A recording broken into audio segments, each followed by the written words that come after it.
फरीदाबाद के सेक्टर 37 स्थित बाबा सूरदास गौशाला के तीसरे स्थापना दिवस पर कुछ इसी तरह का जोश दिखा। हवन यज्ञ करने के बाद लोग कान्हा के रंग में रंगे थे। वहीं दूसरी ओर रक्तदान करने वालों का जज्बा भी देखने लायक था। इस अवसर पर फरीदाबाद में विभिन्न क्षेत्रों में काम करने वाली महिलाओं को भी सम्मानित किया गया।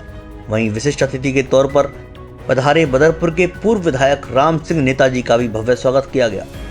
गौशाला का स्थापना दिवस इसलिए भी खास था कि कभी कूड़ा घर कही जाने वाली जगह में महज एक बीमार गाय की सेवा कार्य से शुरू हुई गौशाला एक बड़ा रूप ले चुकी है। बिना किसी सरकारी सहायता के आज समाज के सहयोग से 200 के करीब गौवंश की सेवा गौशाला में हो रही है। गौशाला को स्टैंड किया 3 साल पूरे हो गए और इस 3 साल के अंदर हमने इस जगह को एक जो कूड़ा घर थी उसको गौशाला के रूप में एक पवित्र स्थान के रूप में इसको हमने बदल दिया है। 3 साल के अंदर इसके अंदर लगभग 250 गौवंश हमारे यहाँ पे उपस्थित है।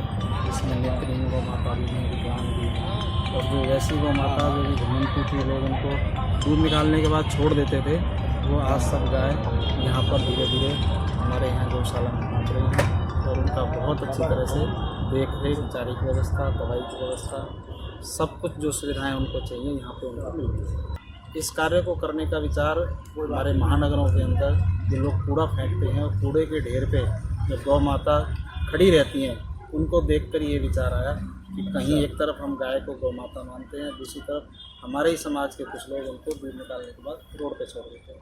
तो हमने उन्हीं के लिए चारा की और व्यवस्था करने के लिए ये कंसेप्ट को चुना। कोई भी कार्य व्यवस्था करना हो, कोई आगे और इसको बढ़ाना हो, आगे नई जो गोवंश आता है उसके लिए जो भी व्यवस्था करनी है सब हम मिलकर के, चाहे वो आर्थिक रूप से हो या शारीरिक रूप से। इस अवसर पर गौ माता के लिए रोटरी क्लब संस्कार द्वारा काऊ लिफ्टर मशीन भेंट की गई, जिससे गौशाला को बड़ा लाभ मिलेगा।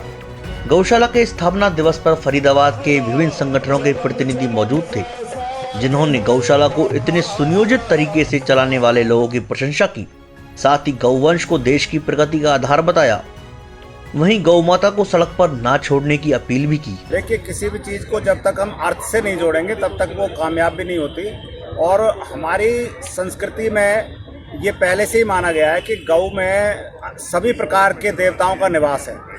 अर्थात यह कोई केवल भावना का विषय नहीं, ये वैज्ञानिक रूप से भी प्रमाणित हुआ है कि गौ का दूध, गौ का गोबर, गौ का मूत्र सभी अनेकों प्रकार की बीमारियों को निराकरण करने में कामयाब है और इससे बहुत सारी इनकम भी हमारी हो सकती है।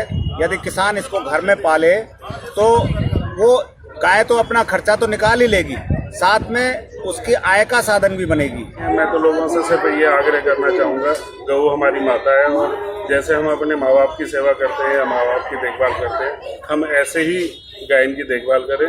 हमारा जो लोगों से आग्रह है वो यही है कि आप अपनी गाय को रोड पे ना छोड़ें, चाहे वो दूध देती है या नहीं देती, उसकी सेवा करें, उसका कहीं ना कहीं आपको लाभ होगा। गौरक्षा की बातें और भाषण तो खूब होते हैं, लेकिन फरीदाबाद के लोगों का कूड़ा घर को गौशाला में तब्दील कर देना और बिना किसी सरकारी सहायता के समाज के सहयोग से लावारिस गायों का संरक्षण और उनकी सेवा का अनूठा प्रयास सबके लिए प्रेरणा का काम करेगा। सागर पांचाल के साथ ब्यूरो रिपोर्ट, हरियाणा हलचल।